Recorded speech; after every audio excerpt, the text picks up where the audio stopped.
नमस्कार साथियों, मैं हूं शंकर कुमावत और आप हैं मेरे साथ में माइक्रोसॉफ्ट ऑफिस की के पार्ट माइक्रोसॉफ्ट पावर पॉइंट की क्लास में, जहां कल आपको बेसिक जानकारी दी गई थी। आज अपन सीखेंगे इसमें फाइल मेन्यू और होम टैब। आपको कल होम टैब के बारे में बता दिया गया था और बेसिक जानकारियां बता दी गई थी। तो आज अपन इसके बारे में जानकारी देखेंगे बड़े विस्तार से, आप समझें इसके बारे में। बहुत सारे क्वेश्चंस बनते हैं RSCIT कंप्यूटर कोर्स के लिए, तो आप लोग इसको बड़े ध्यान से समझें। RSCIT में कौन कौन से क्वेश्चन बन सकते हैं इसमें। एक तो कल आपको बता दिया गया था कि पावर पॉइंट की पेज को क्या कहा जाता है, स्लाइड।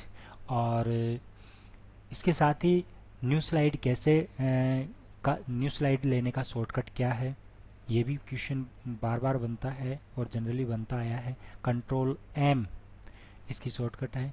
न्यू प्रेजेंटेशन लेने का शॉर्टकट क्या है, कंट्रोल एन। तो इस प्रकार के जो जनरल क्वेश्चन बनते हैं उनका ध्यान रखें। अब अपन पढ़ेंगे यहाँ फाइल मेन्यू। और फाइल मेन्यू में जनरली जो माइक्रोसॉफ्ट वर्ड के अंदर जो क्लास है या माइक्रोसॉफ्ट वर्ड को आपने देखा है उसी प्रकार से इसमें भी है। फाइल के अंदर जैसे ही क्लिक करेंगे तो यहाँ सबसे पहला ऑप्शन आता है आपके इन्फॉर्मेशन का। यहाँ आपकी जो प्रेजेंटेशन होगी, प्रोटेक्ट प्रेजेंटेशन और इंस्पेक्ट प्रेजेंटेशन, यानी कि प्रेजेंटेशन से रिलेटेड आपको इन्फॉर्मेशन मिल जाएगी इन्फो के अंदर। यहाँ न्यू से नई प्रेजेंटेशन ले सकते हैं। जैसे ही अपन न्यू पे क्लिक करते हैं तो एक न्यू प्रेजेंटेशन का एक डायलॉग बॉक्स आ जाता है और उसमें आपकी ब्लैंक प्रेजेंटेशन आ जाती है। स्लाइड्स में अलग अलग प्रकार के इसमें ऑलरेडी बने बनाए जो टेम्पलेट्स हैं, इन टेम्पलेट्स का यूज करके आप स्लाइड ले सकते हैं किसी प्रकार से। जैसे मान लो कि ये लेना है तो आप सेलेक्ट कीजिए और उसके बाद में डबल क्लिक कर दीजिए या एंटर दे दीजिए तो आपके सामने ये आ जाएगा। इस तरीके से ये स्लाइड आ जाएगी। तो स्लाइड का तरीका है किस तरीके से लेना है वो। न्यू स्लाइड लेने के बाद में यह कंट्रोल एन इसका शॉर्टकट भी है न्यू प्रेजेंटेशन के लिए। ओपन से पहले से सेव की हुई कोई भी प्रेजेंटेशन होगी तो उसको अपन ओपन कर सकते हैं। जैसे आप अपना जो जहाँ सेव की हुई है वो प्लेस देख लीजिए, जहाँ टारगेट है जहाँ से सेव की हुई है उस फोल्डर से आप अपनी फाइल को ओपन कर सकते हैं।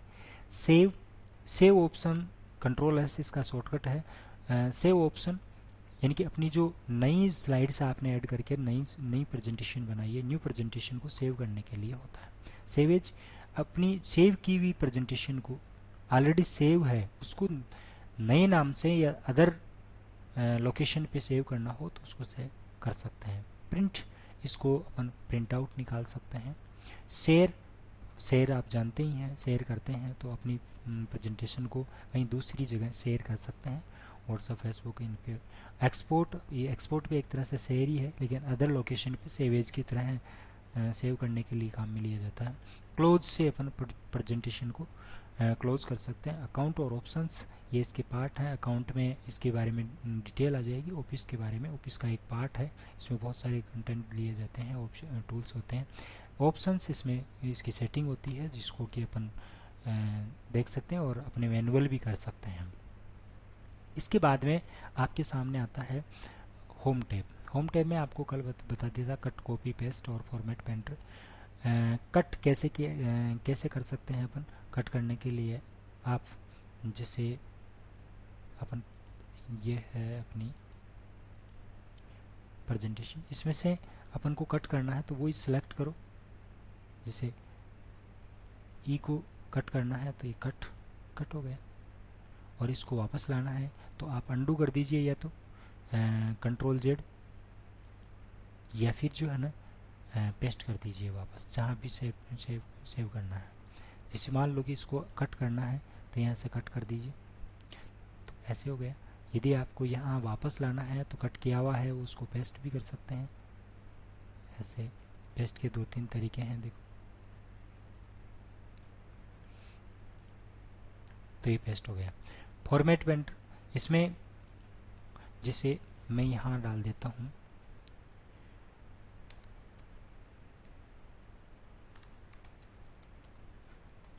जय श्री राम जी।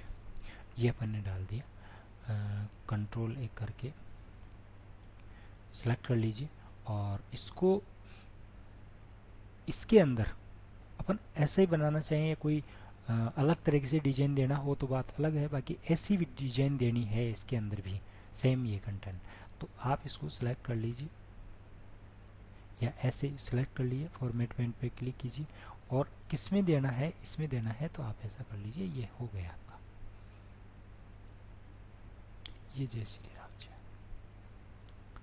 तो इस तरीके से फॉर्मेट पेंटर का यूज़ करके अपन कर सकते हैं। न्यू स्लाइड, यहाँ देखिए न्यू स्लाइड, यहाँ बहुत सारी प्रकार के अलग अलग प्रकार की टाइटल स्लाइड है, टाइटल एंड कंटेंट है, सेक्शन हेडर है, ऐसे नाम है, ब्लैंक स्लाइड है, ऐसे अलग अलग प्रकार की स्लाइड्स है। तो अपन ये स्लाइड ले सकते हैं, क्लिक करके न्यू स्लाइड अपन डाल सकते हैं। जैसे 2 स्लाइड्स ले ली, इसके बाद में अपन को यहाँ सपोज को नेम कार्ड वाली स्लाइड डालनी है, तो ये नेम कार्ड वाली स्लाइड आ गई यहाँ से इस तरीके से। इसके बाद में डालना है तो बाद में भी डाल सकते हैं, इस तरीके से अपन ले सकते हैं। कोई भी स्लाइड, ये स्लाइड डालनी है तो ये स्लाइड आ गई। जो स्लाइड आपको लेनी है उनको ऊपर नीचे भी कर सकते हैं, स्लाइड को जैसे भी आप चाहें उस तरीके से ऐसे सेट भी कर सकते हैं। स्लाइड का लेआउट है अलग अलग प्रकार का, जो कि आपने इसमें भी देख लिया है। इसमें अलग अलग स्लाइड्स हैं, जैसे भी आप चेंज करना चाहें उसमें से चेंज भी हो जाता है। रीसेट करना है रीसेट हो जाएगा। सेक्शंस हैं अलग अलग, ऐड सेक्शंस, उसमें से सेक्शंस भी ऐड करना हो तो भी ऐड कर सकते हैं। इसके बाद में फ़ॉन्ट है, यहाँ फ़ॉन्ट वाला भी आप देख चुके हैं। सेलेक्ट करेंगे तो अलग अलग प्रकार के फ़ॉन्ट हैं, उसमें से जैसे मान लो कि अभी इस समय एरियल का फ़ॉन्ट ले लिया और इसकी साइज़ अपन बढ़ाना चाहें तो बढ़ा सकते हैं। बोल्ड कर सकते हैं, इटैलिक कर सकते हैं, अंडरलाइन कर सकते हैं। इसको देखो कुछ आउटलाइंस जो हैं वो आउटलाइन को फिल कर सकते हैं। यहाँ टेक्स्ट शैडो को जो है ना ऐड कर सकते हैं और हटा सकते हैं। देखो इसमें से टेक्स्ट शैडो ऐड हुई है, हटा दी गई है इस तरीके से। स्ट्राइक थ्रू है, इसे लाइन से काट सकते हैं। इसमें टाइटली, इसको वेरी टाइट, देखो normal, normal, loose, very loose, ऐसे में मोर स्पेसिंग, ये भी अपन कर सकते हैं इसके अंदर, वो अपने ऊपर डिपेंड करता है। यहाँ से चेंज केस है तो सेंटेंस केस है, लोअर केस, ये आपके इसमें काम करेगा ये। तो यहाँ से सिलेक्ट कीजिए और यहाँ से सबको अपर केस में ले लीजिए, लोअर केस में ले लीजिए, इस तरीके से जैसे भी आप उचित समझे इस तरीके से आप इसका इस्तेमाल कर सकते हैं।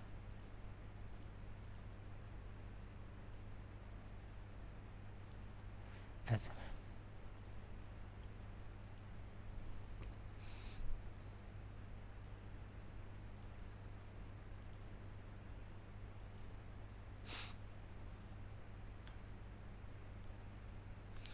यहाँ से ये हो गया।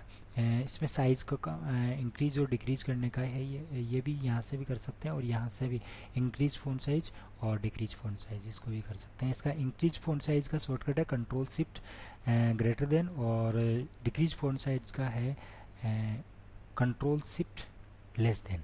लेस देन का साइन है कीबोर्ड के अंदर, तो उसका भी इस्तेमाल। यहाँ क्लियर फॉर्मेटिंग, क्लियर और फॉर्मेटिंग, जितनी भी फॉर्मेटिंग की है अपन ने उन सबको क्लियर किया जा सकता है। तो इसमें आपको बता दिया गया है क्या, फ़ॉन्ट ऑप्शंस, इसमें स्लाइड्स आपको बता दी है और क्लिपबोर्ड भी बता दिया गया है। तो इसका इस्तेमाल अपन करके बहुत अच्छे से इसका सेम एज ऐसा ही इसमें न्यू ऑप्शन, जैसे इसका कैरेक्टर स्पेसिंग वाला है तो वो नहीं था उसमें, और बाकी सेम ही है जो वर्ड के अंदर बताया था। पैराग्राफ भी सेम ही है। यहाँ नंबरिंग बुलेट्स दे सकते हैं अपने जो भी है इसमें, और उसके साथ साथ नंबरिंग भी दे सकते हैं, नंबरिंग देनी हो तो इस तरीके से टैब दे सकते हैं। लेफ़्ट साइड यही अलाइनमेंट है, राइट साइड जस्टिफाई, और ये पैराग्राफ स्पेसिंग है 2 कॉलम्स 3 कॉलम, ये कॉलम्स में डिवाइड करने का है, कॉलम्स में डिवाइड करने के लिए। और यहाँ इसमें पैराग्राफ स्पेसिंग है, कितना लाइन में ऊपर नीचे कितना स्पेस देना है वो अपने ऊपर डिपेंड करता है। टेक्स्ट डायरेक्शन है, टेक्स्ट की डायरेक्शन को अपन को बदलना है कि इस तरीके से करना है, किस तरीके से करना है, या ऐसे करना है, कैसे करना है, वो डिपेंड करता है अपने ऊपर। टेक्स्ट डायरेक्शन या टेक्स्ट की डायरेक्शन को सेट करना है। जैसे मान लो कि ये दिया हुआ है अपन को, इसको मैं ऐसे कर लेता हूँ। मान लीजिए ये दिया हुआ है, इसको सेलेक्ट किया और इसको मैं थोड़ा सा टाइट कर लेता हूँ और साइज़ कम कर लेता हूँ, तो ये इतना आ गया। अब मैं चाहता हूँ ये जो फ़ोन नंबर है, ये फ़ोन नंबर मेरे इस तरफ से आ जाए ऐसे खड़े में, तो कैसे होंगे? इसके लिए मैं यहाँ से इस तरीके से ले लेता हूँ और फ़ोन नंबर के लिए जगह बना लेता हूँ। इसको सेलेक्ट किया और इसको टेक्स्ट डायरेक्शन को मैं बदल देता हूँ इस तरीके से। अब देखिए इसमें आपके सामने ये हो गया और इसको थोड़ा सा और ले लेता हूँ, ये लो, अब आपके सामने ये तैयार है। तो ऐसे टेक्स्ट डायरेक्शन को चेंज किया जा सकता है। ये अलाइनमेंट है, इसका सेंटर में लेना है कि लेफ्ट में लेना है, टाइट लेना है, इस तरीके से वो सेट करके कर सकते हैं इसको।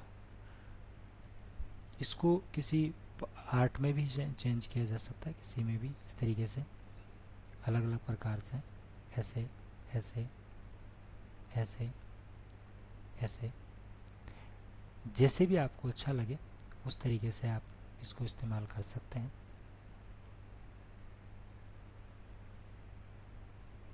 अलग अलग पार्ट है, जैसे ये ले लिया आपने और इस तरीके से ये इस्तेमाल हो गया।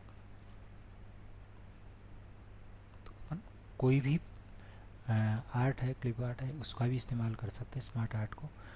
यहाँ कुछ ड्राइंग्स दी हुई है, कुछ शेप्स दी हुई है, उनका भी इस्तेमाल कर सकते हैं, उनको भी यूज में ले सकते हैं। यहाँ डाल करके कर सकते हैं इसका इस्तेमाल, जो भी आप चाहें। ये वर्ड में भी आपने यूज की है, बहुत सारी फॉर्मेट शेप्स आ जाती है, उसका इस्तेमाल कर सकते हैं अपन यहाँ। अरेंज, इनको आगे पीछे, ब्रिंग टू फ्रंट, जैसे मान लो कि इसको ले लिया और ये यहाँ आ गया, अब इसको पीछे ले जाना है, इसको बैक में ले जाना है, तो कैसे लेके जाएंगे इसको? तो इसके लिए यहाँ से कलर भी दी जा सकते हैं, कलर फिल जैसा भी लेना हो। जैसे मान लो कि ये है और यहाँ से अरेंज करना है इसको सेंड बैक, तो ये देखो इसके पीछे गई है, टेक्स्ट के पीछे चला गया। इसको अरेंज करने का है, यहाँ से स्टाइल है, अलग अलग प्रकार की स्टाइल है, जैसे भी आप चाहें वैसी स्टाइल इसमें इस्तेमाल कर सकते हैं। ऐसे वो डिपेंड करता है आपके ऊपर कि आप किस तरीके से इसका इस्तेमाल करते हैं और किस तरीके से इसको यूज़ करते हैं।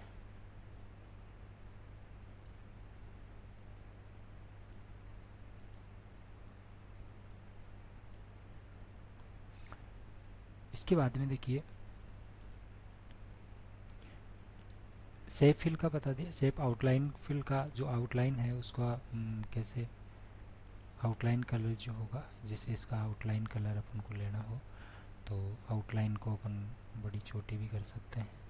सपोज करो कि ये आउटलाइन लेनी है और इसका कलर अपन को लेना है, तो इस तरीके से कलर भी ले सकते हैं। इफ़ेक्ट्स जो है अलग अलग प्रकार से इफ़ेक्ट दे सकते हैं इसमें, इस तरीके से अपने इसको इफ़ेक्ट दे दिया, फॉलो कर दिया। Find replace, go to find से अपन कोई टेक्स्ट के लिए होता है, उसको सर्च करना हो तो फाइंड पे जा करके सर्च कर लो, तो आपको कंट्रोल एफ इसका शॉर्टकट है। रिप्लेस का ये इम्पोर्टेंट है point, control F, control plus F find के लिए है, याद रखना। कंट्रोल एच रिप्लेस के लिए होता है, कंट्रोल एच। और रिप्लेस फ़ॉन्ट, फ़ॉन्ट रिप्लेस के लिए जो फ़ॉन्ट रिप्लेस करना हो तो उसके लिए इसका इस्तेमाल किया जाता है। तो इस तरीके से आज आपने देखा कि फाइल और होम, तो होम का इस्तेमाल कैसे किया जाए। ईजी है, जो वर्ड में आपने क्लास देख ली है तो आपको कोई दिक्कत नहीं आएगी। फिर भी यदि आपने नहीं देखी है तो आप इसको इस्तेमाल कर सकते हैं। कल आपको बताएंगे इंसर्ट के बारे में, इंसर्ट भी सेम है, वैसा ही है जैसा वर्ड के अंदर देखा था, सेम पार्ट है, कुछ अलग हैं तो एक दो चार बता दिए जाएंगे। इसके बाद में डिजाइन है, ट्रांजेक्शन है, एनिमेशन है, स्लाइड शो है, रिव्यू और व्यू है।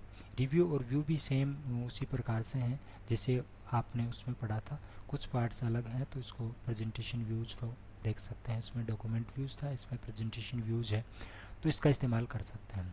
तो फिलहाल के लिए इतना ही।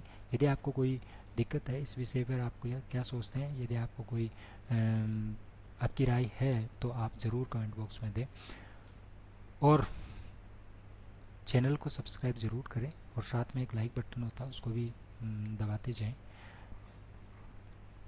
और ये फ्री में क्लास है, आप अपने चाहेतों को और अपने जो रिलेटिव्स हैं बच्चों को अच्छे से देने की कोशिश करें, बताएं, बार बार देखें तो कुछ समझ में आएगा। धन्यवाद, नमस्कार।